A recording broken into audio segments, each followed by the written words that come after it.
शहरा में चमन चमन को उजाड़ देता है, जिसे नहीं चाहता जड़ से उखाड़ देता है, जिसे नहीं चाहता जड़ से उखाड़ देता है। लेने पे आए तो हलक से निकाले निवाला, देने पे आए तो छप्पर फाड़ देता है। इस मालिक ने आज बहुत मेहरबानी की। आपको शायद एक रहस्य नहीं मालूम कि आज पानी गिरा क्यों। आज पानी इसलिए गिरा कि आज सुबह इनसे मेरी मुलाकात हो गई, साथ रहा तो कुछ बात हो गई। ये देखकर जल गया मौसम, जरूरत नहीं थी बरसात हो गई। जलन सभी को होती है। मैं बीच बीच में बहुत अच्छी अच्छी बातें कहूँगा जो पिछली 37-38 साल से मैं लिख रहा हूँ। मैं बहुत काबिल आदमी, इसमें कोई शक नहीं। ये अलग बात है कि आप लोग बाद में पहचान पाए। मैं अब आपके बीच लाफ्टर शो का एक ऐसा कलाकार जिसने लाफ्टर शो में मिमिक्री भी की है और काव्य पाठ में भी वाकयाबात में अपने झंडे गाड़े हैं। ये अलग बात है कि बाद में हमने उखाड़े हैं। जोरदार तालियों के बीच हमारे बीच भिलाई से हैं गजराज दास महंत। गजराज दास महंत को जोरदार तालियों से स्वागत करें। और मेरा ऐसा दावा है कि आप कोशिश करें नहीं हंसे। अगर नहीं हंसे तो मैंने इनको इसी शर्त पे बुलाया कि आसानी पाए तो पेमेंट नहीं दूंगा, लेकिन मुझे विश्वास है वो पेमेंट लेके ही जाएगा। गजराज दास महंत। धन्यवाद शर्मा जी। कौमी एकता की नगरी बुरहानपुर की पवित्र माटी को प्रणाम करता हूं। आप सबका स्वागत करता हूं। छत्तीसगढ़ का दुबराज हूं, हास्य मंच का बल्लेबाज हूं। छत्तीसगढ़ का दुबराज हूं, हास्य मंच का बल्लेबाज हूं, और जो हंसाकर लोटपोट करे मैं वही आपका अपना गजराज हूं, वही गजराज। वाह। मैं जब कार्यक्रम स्थल में पहुंचा, हमारे आदरणीय निगम के अध्यक्ष महोदय मिले। उन्होंने कहा, गजराज भाई आप तो दूल्हे की तरह सच कर आए हो। मैंने कहा, अध्यक्ष महोदय बात ऐसी है, इस हफ्ते का मेरा ये तीसरा कार्यक्रम है। पहली कार्यक्रम में मैं टी शर्ट पहन के गया, 10,000 रुपए मिले। दूसरे कार्यक्रम में मैं फुल शर्ट पहन के गया, 15,000 रुपए मिले। आज सोचा आज तो बुरहानपुर जा रहा हूं, बस्तर वाला जैकेट पहन के जाऊंगा। ये बात आदरणीय महापौर भोसले साहब सुन रहे थे।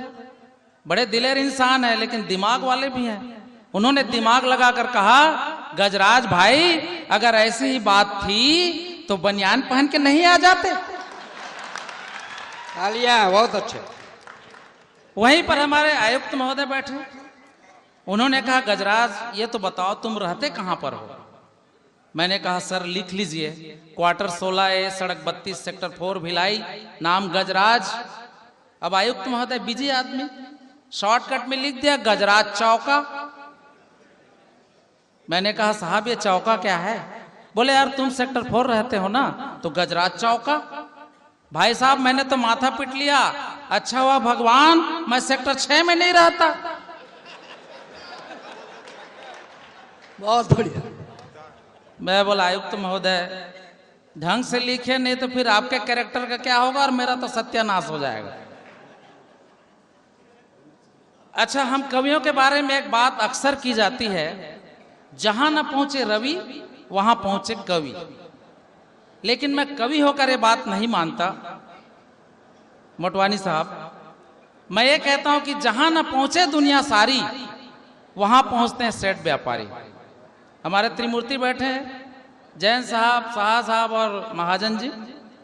आज मैं सिद्ध कर देना चाहता हूं, आज के बाद ये नहीं कहेंगे कि जहां न पहुंचे रवि वहां पहुंचे कवि, बल्कि आज के बाद आप ये कहेंगे जहां न पहुंचे दुनिया सारी वहां पहुंचते हैं सेठ व्यापारी।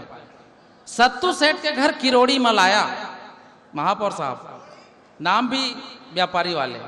सत्तू सेठ के घर किरोड़ी मलाया, जेब से निकालकर फोटो दिखाया, बोला ये लड़का 2-2 फर्म का मालिक है, बड़ी मुश्किल से मनाया हूं और तेरी लड़की के खातिर शादी का रिश्ता लाया हूं। फोटो के लड़के में बड़ा दम था, खाते पीते घर का था, भारी भरकम था, मोटापा देख शंका हुई। सत्तू बोला, रे किरोड़ी ये लड़का कुंवारा है। अब किरोड़ी का जवाब सुनना साहब, और तालियां उड़ जाए छोटे कवि के लिए। रे किरोड़ी, ये लड़का कुंवारा है। किरोड़ी बोला, अरे सत्तू भाई, ये लड़का बड़ा ही नेक और प्यारा है। अरे ये इसका बाप भी कुंवारा है, इसका बाप भी कुंवारा है। अच्छा, यहां आने के पहले मैं अपने एक मित्र के घर गया। अभी वो बहुत हंस रहे हैं, लेकिन जब मैं उनके घर गया था तो बड़े उदास, दुखी। मैंने कहा, भाई साहब बात क्या है? बोले, यार मेरे घर बहुत बड़ी परेशानी आई है, भारी तकलीफ आई है। मैंने कहा, बताओ तो सही। बोले, यार मेरी सास आई है यार। मैंने कहा, सास और तकलीफ? बोले, यार नहीं तो क्या, खुद आई तो आई और मेरे साली को घर में छोड़कर आई है। जिसको लाना चाहिए उसको तो नहीं लाई है। तो सही बात है मित्रों, जैसे आप सबको पसंद आती है साली, हम कवियों को पसंद आती है ताली। पूरा दर्द बाहर आ गया। मैंने कहा, कैसे भाभी, कैसे हालचाल? वो बोली, क्या बताऊं देवर बाबू, हो गया जी का जंजाल। बहुत जल चढ़ाया तब जाकर प्रसन्न हुए भगवान, और उन्होंने मुझे दिया भी वरदान। पर क्या बताऊं भैया, चाहा था सलमान और हाथ में पाया कादर खान। चाहा था सलमान और हाथ में पाया कादर खान। तभी पास खड़ा उनका छोटा बच्चा हंसने लगा, न जाने उसे क्या जचने लगा। मैंने कहा, बेटा हमसे न छुपाओ और अपने ठहाके का राज तो बताओ। तब बच्चे ने कहा, हंसने की तो बात है चाचा जानी, हंसने की तो बात है चाचा जानी। पापा है कादर खान, मम्मी अरुणा ईरानी। पापा है कादर खान, मम्मी अरुणा ईरानी। इतने में भाई साहब खुश हो गए और उछल कर बोले, देखा नाम रोशन करेगा, होएगा ये भी मशहूर। तब मैंने कहा, सचमुच भाई साहब, ये लड़का पक्का बनेगा शक्ति कपूर, पक्का बनेगा शक्ति कपूर। और मित्रों, आपका बुरहानपुर बहुत पढ़े लिखों का शहर, जानकार लोगों का शहर, गुणवान लोगों का शहर। लेकिन आप लोगों ने ध्यान दिया होगा, शहर में जब कभी नए कॉलेज के भवन बनाए गए होंगे, वो शहर के बाहर खाली मैदान में बनाए गए होंगे। कारण मैं बताता हूं, एक हास्य की तिरछी नजर आप सबको पसंद आएगी। कॉलेज के नए भवन, वैभव जी मैं आपके लिए पढ़ रहा हूं यहाँ, आपको प्रतिनिधि बना के। वैभव के लिए जोरदार तालियां बजाएं, बहुत अच्छे कवि है। आज आपके साथ अपनी कविता पाठ करेंगे। कॉलेज के नए भवन शहर के बाहर इसलिए जाते हैं बनाए, युवा वर्ग पूरा ध्यान दे। कॉलेज के नए भवन शहर के बाहर इसलिए जाते हैं बनाए, ताकि लड़के लड़कियां पढ़ने लिखने न सही, कम से कम मिलने के बहाने तो आए। लेकिन भाई साहब, आज की तारीख में प्यार करना आसान काम नहीं है। जिस तरह किसी जॉब के लिए डिग्री चाहिए, प्यार करने के लिए भी योग्यता चाहिए। और योग्यता ये कि प्रथम प्रेम पत्र का जवाब पाकर लड़के का तन मन डोला। महापौर साहब, जिसे पहला प्रेम पत्र मिलता है हवा मुड़ता है। तो प्रथम प्रेम पत्र का जवाब पाकर लड़के का तन मन डोला, पर तो प्रश्न पत्र निकला जब लिफाफा खोला। पर तो प्रश्न पत्र निकला जब लिफाफा खोला। लिखा था, क्या तुम्हारे पास नौकरी है, कोई ड्रेसिंग स्टाइल है, नए मॉडल की बाइक और एप्पल सीरीज का मोबाइल है। क्या तुम्हारे पास नौकरी है, कोई ड्रेसिंग स्टाइल है, नए मॉडल की बाइक और एप्पल सीरीज का मोबाइल है? अगर ये सब कुछ हो तो कल फिर आना, वरना लाल गुलाब लेकर दांत दिखाने नहीं आना। अगर ये सब कुछ हो तो कल फिर आना, वरना लाल गुलाब लेकर दांत दिखाने नहीं आना।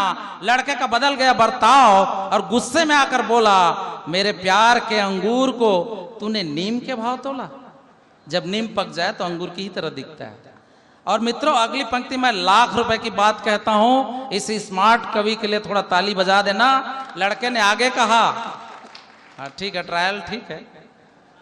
लड़के ने आगे कहा, अरे मैं तो भ्रष्टाचार और भाई भतीजावाद की बलि चढ़ा हूं।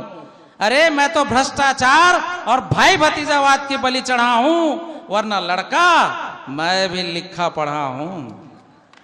वरना लड़का मैं भी लिखा पढ़ा हूं। और लड़के ने आगे जो कहा और पसंद आए और तालियां उठे। लड़के ने कहा, अगर ये सब कुछ मेरे पास होता तो मैं तुम्हें क्यों आजमाता, मैं तो सीधे सीधे प्रियंका चोपड़ा को नंबर लगाता, प्रियंका चोपड़ा को नंबर लगाता। और मित्रों, 15 अगस्त का एक कार्यक्रम है, मैं आपके शहर की पहचान कौमी एकता पर मैं कुछ बात कहना चाहता हूं। वैसे मेरा भिलाई भी कौमी एकता की बड़ी मिसाल है, पूरे विश्व में हमारे भिलाई की कौमी एकता को माना जाता है। महापौर साहब, उसका प्रमाण यह है, एक छोटा सा व्यंग है, आप तक पहुंच जाए तो आज का मेरा यहाँ आना सफल हो जाए। भिलाई मेरा कौमी एकता का इसलिए प्रमाण है कि हर चुनाव में हम एक बार पांडे जी को जिताते हैं तो अगली बार कुरैशी जी को भी जिताते हैं। ये हमारे भिलाई का रिकॉर्ड है। वाह वाह।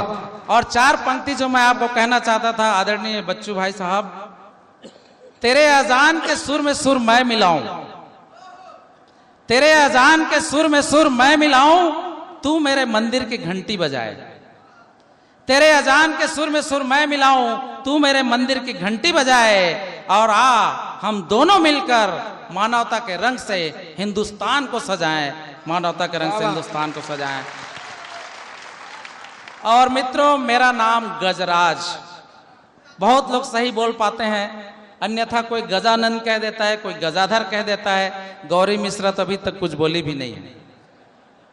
तो मैं चाहता हूं कि आप मेरा नाम याद रखें। गजराज मतलब हाथी, भारी भरकम। लेकिन साहब, नाम का मुझे कोई फायदा नहीं होता, बहुत बड़ा नुकसान होता है। तो नाम मेरा गजराज ऐसा है साहब, ऐसा है साहब, पांडे जी आप भी ध्यान दें, नाम मेरा गजराज ऐसा है साहब, फायदे हैं कम और नुकसान बेहिसाब। मेरे नाम के कारण मेरी प्रेमिका ने शादी से कर दिया इनकार, नाम के कारण। बोली गजराज से शादी, मरना थोड़ी है यार। मैं उसे कई प्रकार से समझाया, मैंने उसे कई प्रकार से समझाया, अरे सिर्फ मेरा नाम बस गजराज है। तो डर कर बोली, और जथा नाम तथा गुण हुआ तो आखिर में भाई साहब उसकी शादी चेतक नाम के लड़के से हुई। अब चेतक मतलब जानते हैं, महाराणा प्रताप जी से संबंध है।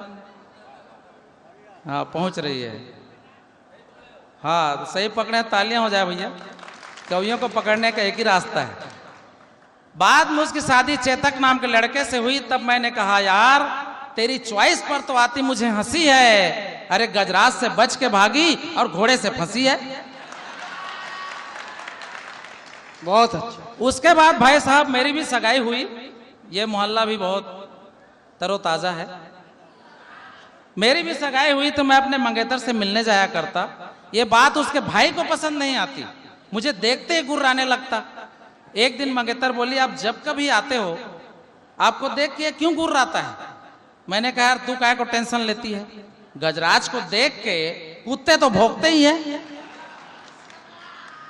उसके बाद साहब मेरी शादी हुई तो पार्टी में वो मेरी प्रेमिका मिली, पहले वाली, और मेरी पत्नी को से बोली, बहन तुम्हारे हिम्मत की दाद देती हूं, जो तुमने गजराज से शादी की, मतलब जो काम मैं नहीं कर पाई तुमने किया।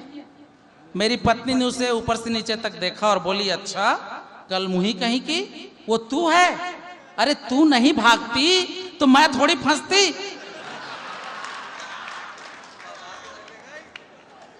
फिर साहब, हाँ, अब वो मोहल्ला भी भर चुका है, मैं आप तक पहुंच रहा हूं। एक बार जोरदार तालियां ऊपर से। बुरहानपुर के तमाम नौजवान, भूतपूर्व और वर्तमान युवाओं सभी जानते हैं, शादी के बाद एक प्रक्रिया होती है जिसे हनीमून कहा जाता है।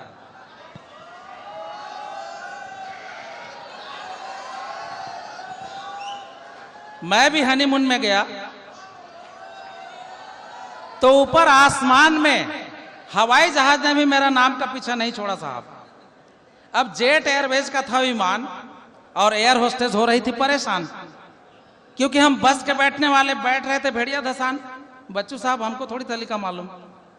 मैंने अपनी पत्नी को सीट में बैठाया और रोमांटिक अंदाज में पूछा, आयुक्त महोदय कैसे लग रहा है, कैसे लग रहा है? तो वो मुंह को ऐंठ के बोली, ये एयर होस्टेस को देख के मटमटा रहे हो ना, यही ज्यादा हो रहा है। ये एयर होस्टेस को देख के मटमटा रहे हो, यही ज्यादा हो रहा है। इतने में एयर होस्टेस चिढ़ गई, बोली सर आप बैठने का क्या लेंगे? मैं और रोमांटिक हो गया। मैंने कहा आप जरा साथ देंगे?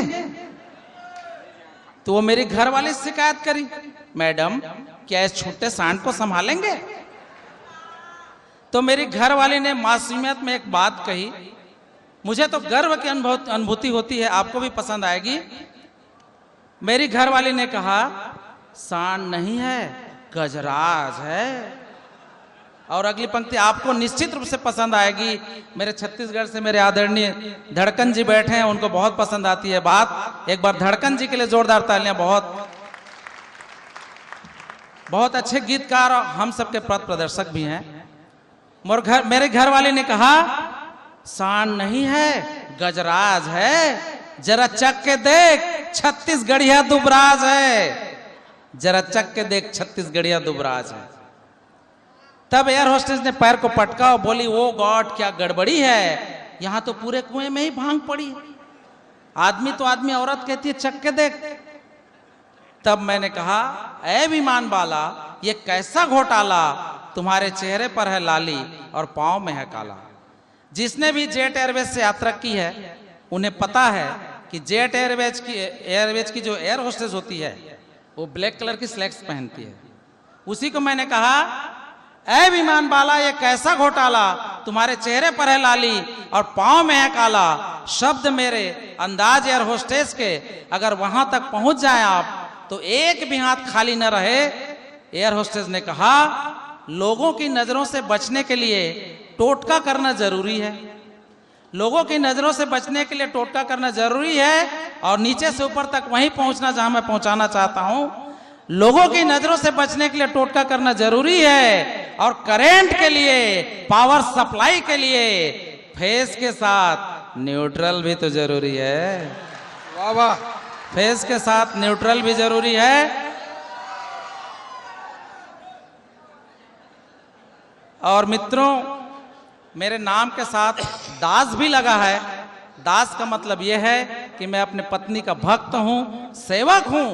लेकिन उसकी एक बात से मुझे सख्त नफरत है, वो ये कि वो मेरे भाई बहन में भेदभाव नहीं करती, अपने भाई बहन में भेदभाव करती है।